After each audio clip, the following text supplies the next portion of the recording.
শোনো, তোমাকে বলছি, তোমার সমস্ত দুঃখের কথা তোমার রবের সাথে বলো। তোমার সমস্ত মন খারাপের কথা তোমার রবের সাথে বলো। তোমার সমস্ত আফসোস, অভিযোগ, সমস্ত কিছু তোমার রবের সাথে বলো। যদি কারোর প্রতি কোনো রাগ, কোনো অভিমান, কোনো অভিযোগ থাকে, তাহলে রবের সাথে বলো।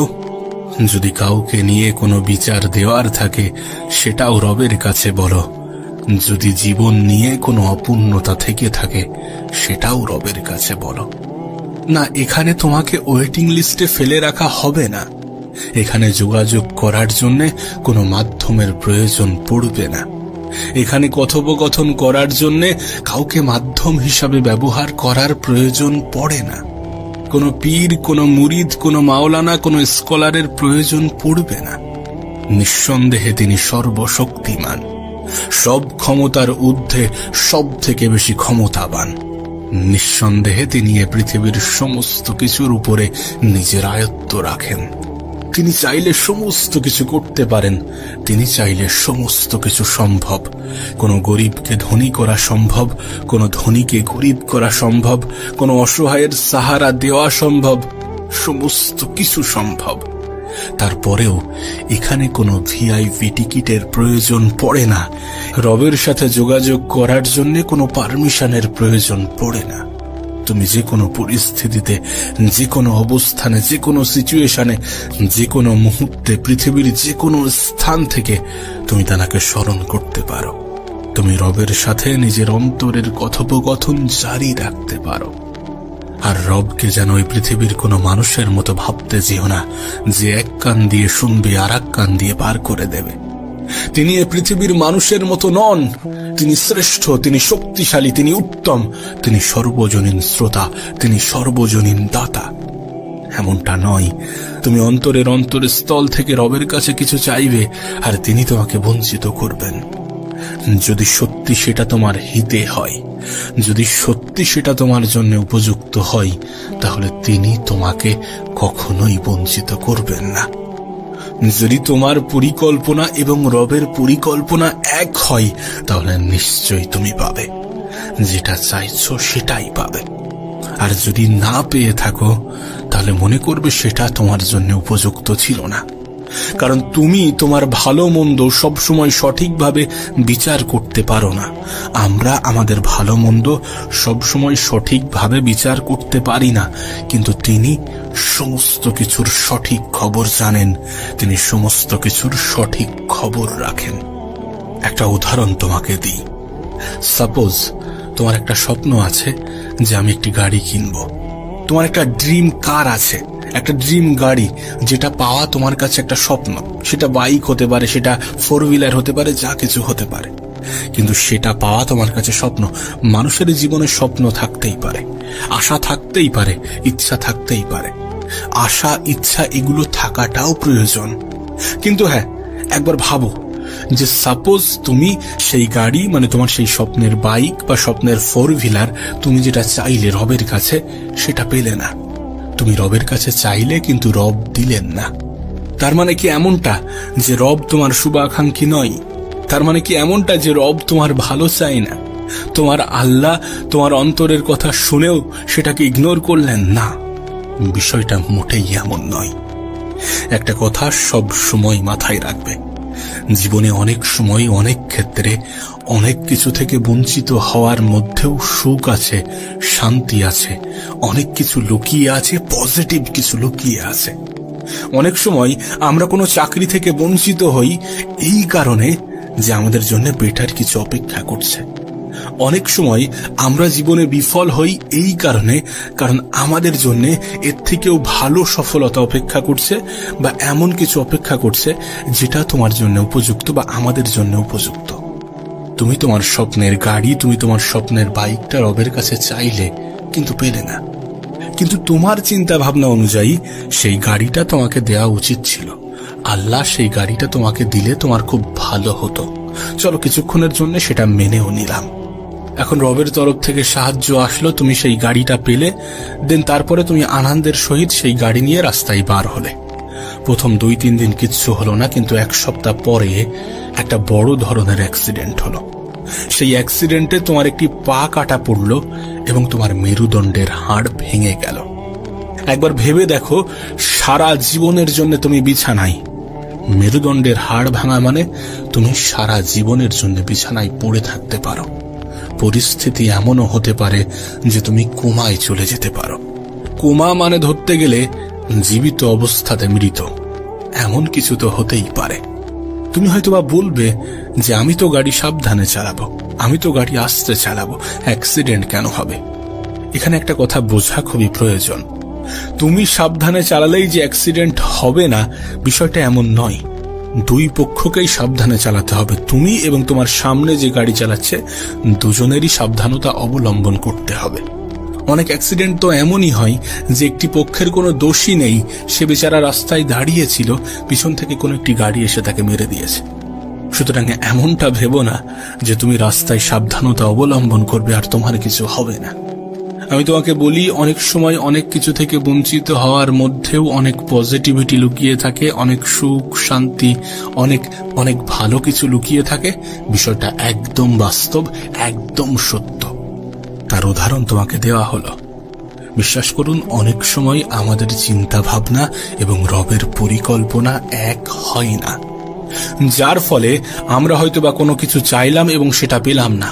তার মানে রবকে দোষারোপ করা কোনোভাবেই গ্রহণযোগ্য হতে পারে না, কারণ তিনি তোমার থেকেও বেশি, তোমার সব থেকে বড় শুভাকাঙ্ক্ষী। হ্যাঁ, হতে পারে তোমার জীবনে প্রবলেমস আছে, হতে পারে তোমার জীবনে সমস্যা আছে, হতে পারে তোমার জীবনে দুঃখ আছে, হতে পারে তোমার জীবনে কষ্ট আছে, কিন্তু তিনি তোমাকে কখনোই এটা বলেননি যে সেটা চিরস্থায়ী।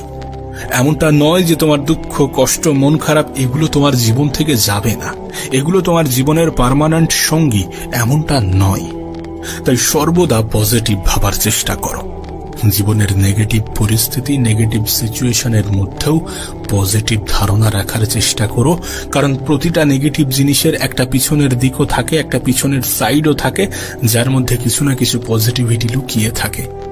আর একটা কথা নিজের অন্তরে গেঁথে নিও, তুমি তোমার রবের প্রতি যে রূপ ধারণা রাখবে, তোমার রব তোমাকে ঠিক সেই রূপে সাহায্য করবে। তিনি কেন তোমাকে সাহায্য করবেন না?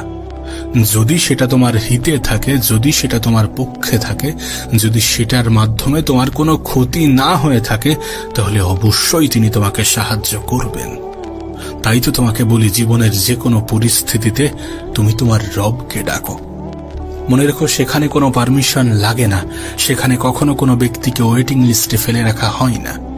রবের সাথে কথোপকথনের জন্য কোনো মুফতি, মাওলানা, হুজুর, পীর সাহেব, মুরিদের প্রয়োজন পড়ে না।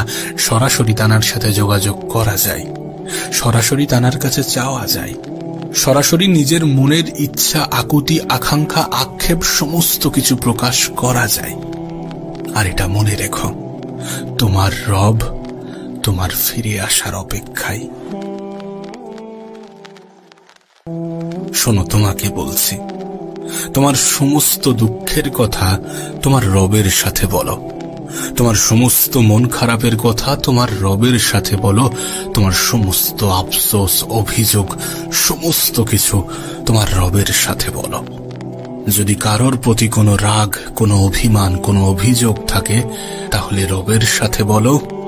যদি কাউকে নিয়ে কোনো বিচার দেওয়ার থাকে, সেটাও রবের কাছে বলো। যদি জীবন নিয়ে কোনো অপূর্ণতা থেকে থাকে, সেটাও রবের কাছে বলো। না, এখানে তোমাকে ওয়েটিং লিস্টে ফেলে রাখা হবে না। এখানে যোগাযোগ করার জন্য কোনো মাধ্যমের প্রয়োজন পড়বে না। এখানে কথোপকথন করার জন্য কাউকে মাধ্যম হিসাবে ব্যবহার করার প্রয়োজন পড়ে না। কোনো পীর, কোনো মুরিদ, কোনো মাওলানা, কোনো স্কলারের প্রয়োজন পড়বে না। নিঃসন্দেহে তিনি সর্বশক্তিমান, সব ক্ষমতার ঊর্ধ্বে সব থেকে বেশি ক্ষমতাবান। নিঃসন্দেহে তিনি এ পৃথিবীর সমস্ত কিছুর উপরে নিজের আয়ত্ত রাখেন। তিনি চাইলে সমস্ত কিছু করতে পারেন, তিনি চাইলে সমস্ত কিছু সম্ভব।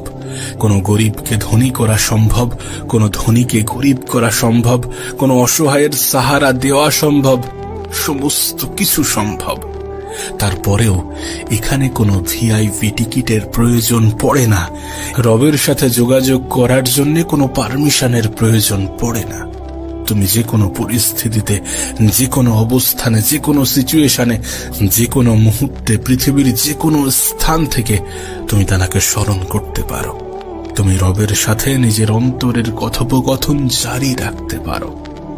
আর রবকে যেন ওই পৃথিবীর কোনো মানুষের মতো ভাবতে যেও না, যে এক কান দিয়ে শুনবে আর এক কান দিয়ে পার করে দেবে। তিনি এই পৃথিবীর মানুষের মতো নন। তিনি শ্রেষ্ঠ, তিনি শক্তিশালী, তিনি উত্তম, তিনি সর্বজনীন শ্রোতা, তিনি সর্বজনীন দাতা। এমনটা নয় তুমি অন্তরের স্থল থেকে রবের কাছে কিছু চাইবে আর তিনি তোমাকে বঞ্চিত করবেন। যদি সত্যি সেটা তোমার হিতে হয়, যদি সত্যি সেটা তোমার জন্য উপযুক্ত হয়, তাহলে তিনি তোমাকে কখনোই বঞ্চিত করবেন না। যদি তোমার পরিকল্পনা এবং রবের পরিকল্পনা এক হয়, তাহলে নিশ্চয়ই তুমি পাবে, যেটা চাইছো সেটাই পাবে। আর যদি না পেয়ে থাকো, তাহলে মনে করবে সেটা তোমার জন্য উপযুক্ত ছিল না। কারণ তুমি তোমার ভালো মন্দ সবসময় সঠিকভাবে বিচার করতে পারো না। আমরা আমাদের ভালো মন্দ সবসময় সঠিকভাবে বিচার করতে পারি না, কিন্তু তিনি সমস্ত কিছুর সঠিক খবর জানেন, তিনি সমস্ত কিছুর সঠিক খবর রাখেন। একটা উদাহরণ তোমাকে দিই। সাপোজ তোমার একটা স্বপ্ন আছে যে আমি একটি গাড়ি কিনবো। তোমার একটা ড্রিম কার আছে, একটা ড্রিম গাড়ি, যেটা পাওয়া তোমার কাছে একটা স্বপ্ন। সেটা বাইক হতে পারে, সেটা 4 হুইলার হতে পারে, যা কিছু হতে পারে, কিন্তু সেটা পাওয়া তোমার কাছে স্বপ্ন। মানুষের জীবনে স্বপ্ন থাকতেই পারে, আশা থাকতেই পারে, ইচ্ছা থাকতেই পারে। আশা, ইচ্ছা এগুলো থাকাটাও প্রয়োজন। কিন্তু হ্যাঁ, একবার ভাবো যে সাপোজ তুমি সেই গাড়ি, মানে তোমার সেই স্বপ্নের বাইক বা স্বপ্নের 4 হুইলার, তুমি যেটা চাইলে রবের কাছে, সেটা পেলে না। তুমি রবের কাছে চাইলে কিন্তু রব দিলেন না। তার মানে কি এমনটা যে রব তোমার শুভাকাঙ্ক্ষী নয়? তার মানে কি এমনটা যে রব তোমার ভালো চায় না? তোমার আল্লাহ তোমার অন্তরের কথা শুনেও সেটাকে ইগনোর করলেন না? বিষয়টা মোটেই এমন নয়। একটা কথা সব সময় মাথায় রাখবে, জীবনে অনেক সময়, অনেক ক্ষেত্রে, অনেক কিছু থেকে বঞ্চিত হওয়ার মধ্যেও সুখ আছে, শান্তি আছে, অনেক কিছু লুকিয়ে আছে, পজিটিভ কিছু লুকিয়ে আছে। অনেক সময় আমরা কোনো চাকরি থেকে বঞ্চিত হই এই কারণে যে আমাদের জন্য বেটার কিছু অপেক্ষা করছে। অনেক সময় আমরা জীবনে বিফল হই এই কারণে, কারণ আমাদের জন্য এর থেকেও ভালো সফলতা অপেক্ষা করছে, বা এমন কিছু অপেক্ষা করছে যেটা তোমার জন্য উপযুক্ত বা আমাদের জন্য উপযুক্ত। তুমি তোমার স্বপ্নের গাড়ি, তুমি তোমার স্বপ্নের বাইকটা রবের কাছে চাইলে, কিন্তু পেলে না। কিন্তু তোমার চিন্তা ভাবনা অনুযায়ী সেই গাড়িটা তোমাকে দেওয়া উচিত ছিল। আল্লাহ সেই গাড়িটা তোমাকে দিলে তোমার খুব ভালো হতো। চলো কিছুক্ষণের জন্য সেটা মেনেও নিলাম। এখন রবের তরফ থেকে সাহায্য আসলো, তুমি সেই গাড়িটা পেলে, দেন তারপরে তুমি আনন্দের সহিত সেই গাড়ি নিয়ে রাস্তায় বার হলে। প্রথম 2-3 দিন কিচ্ছু হলো না, কিন্তু 1 সপ্তাহ পরে একটা বড় ধরনের অ্যাক্সিডেন্ট হলো। সেই অ্যাক্সিডেন্টে তোমার একটি পা কাটা পড়লো এবং তোমার মেরুদণ্ডের হাড় ভেঙে গেল। একবার ভেবে দেখো, সারা জীবনের জন্য তুমি বিছানায়। মেরুদণ্ডের হাড় ভাঙা মানে তুমি সারা জীবনের জন্য বিছানায় পড়ে থাকতে পারো। পরিস্থিতি এমনও হতে পারে যে তুমি কোমায় চলে যেতে পারো। কোমা মানে ধরতে গেলে জীবিত অবস্থাতে মৃত, এমন কিছু তো হতেই পারে। তুমি হয়তোবা বলবে যে আমি তো গাড়ি সাবধানে চালাবো, আমি তো গাড়ি আস্তে চালাবো, অ্যাক্সিডেন্ট কেন হবে? এখানে একটা কথা বোঝা খুবই প্রয়োজন। তুমি সাবধানে চালালেই যে অ্যাক্সিডেন্ট হবে না, বিষয়টা এমন নয়। 2 পক্ষকেই সাবধানে চালাতে হবে। তুমি এবং তোমার সামনে যে গাড়ি চালাচ্ছে, দুজনেরই সাবধানতা অবলম্বন করতে হবে। অনেক অ্যাক্সিডেন্ট তো এমনই হয় যে একটি পক্ষের কোনো দোষই নেই, সে বেচারা রাস্তায় দাঁড়িয়েছিল, পিছন থেকে কোনো একটি গাড়ি এসে তাকে মেরে দিয়েছে। সুতরাং এমনটা ভেবো না যে তুমি রাস্তায় সাবধানতা অবলম্বন করবে আর তোমার কিছু হবে না। আমি তোমাকে বলি, অনেক সময় অনেক কিছু থেকে বঞ্চিত হওয়ার মধ্যেও অনেক পজিটিভিটি লুকিয়ে থাকে, অনেক সুখ, শান্তি, অনেক অনেক ভালো কিছু লুকিয়ে থাকে। বিষয়টা একদম বাস্তব, একদম সত্য। তার উদাহরণ তোমাকে দেওয়া হলো।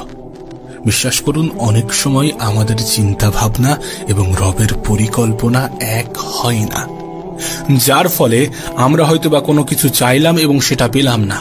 তার মানে রবকে দোষারোপ করা কোনোভাবেই গ্রহণযোগ্য হতে পারে না, কারণ তিনি তোমার থেকেও বেশি তোমার সব থেকে বড় শুভাকাঙ্ক্ষী। হ্যাঁ, হতে পারে তোমার জীবনে প্রবলেমস আছে, হতে পারে তোমার জীবনে সমস্যা আছে, হতে পারে তোমার জীবনে দুঃখ আছে, হতে পারে তোমার জীবনে কষ্ট আছে, কিন্তু তিনি তোমাকে কখনোই এটা বলেননি যে সেটা চিরস্থায়ী। এমনটা নয় যে তোমার দুঃখ, কষ্ট, মন খারাপ এগুলো তোমার জীবন থেকে যাবে না, এগুলো তোমার জীবনের পার্মানেন্ট সঙ্গী, এমনটা নয়। তাই সর্বদা পজিটিভ ভাবার চেষ্টা করো। জীবনের নেগেটিভ পরিস্থিতি, নেগেটিভ সিচুয়েশনের মধ্যেও পজিটিভ ধারণা রাখার চেষ্টা করো, কারণ প্রতিটা নেগেটিভ জিনিসের একটা পিছনের দিকও থাকে, একটা পিছনের সাইডও থাকে, যার মধ্যে কিছু না কিছু পজিটিভিটি লুকিয়ে থাকে। আর একটা কথা নিজের অন্তরে গেঁথে নিও, তুমি তোমার রবের প্রতি যে রূপ ধারণা রাখবে, তোমার রব তোমাকে ঠিক সেই রূপে সাহায্য করবে। তিনি কেন তোমাকে সাহায্য করবেন না? যদি সেটা তোমার হিতে থাকে, যদি সেটা তোমার পক্ষে থাকে, যদি সেটার মাধ্যমে তোমার কোনো ক্ষতি না হয়ে থাকে, তাহলে অবশ্যই তিনি তোমাকে সাহায্য করবেন। তাই তো তোমাকে বলি, জীবনের যে কোনো পরিস্থিতিতে তুমি তোমার রবকে ডাকো। মনে রেখো, সেখানে কোনো পারমিশন লাগে না, সেখানে কখনো কোনো ব্যক্তিকে ওয়েটিং লিস্টে ফেলে রাখা হয় না। রবের সাথে কথোপকথনের জন্য কোনো মুফতি, মাওলানা, হুজুর, পীর সাহেব, মুরিদের প্রয়োজন পড়ে না। সরাসরি তানার সাথে যোগাযোগ করা যায়, সরাসরি তানার কাছে চাওয়া যায়, সরাসরি নিজের মনের ইচ্ছা, আকুতি, আকাঙ্ক্ষা, আক্ষেপ সমস্ত কিছু প্রকাশ করা যায়। আর এটা মনে রেখো, তোমার রব তোমার ফিরে আসার অপেক্ষায়।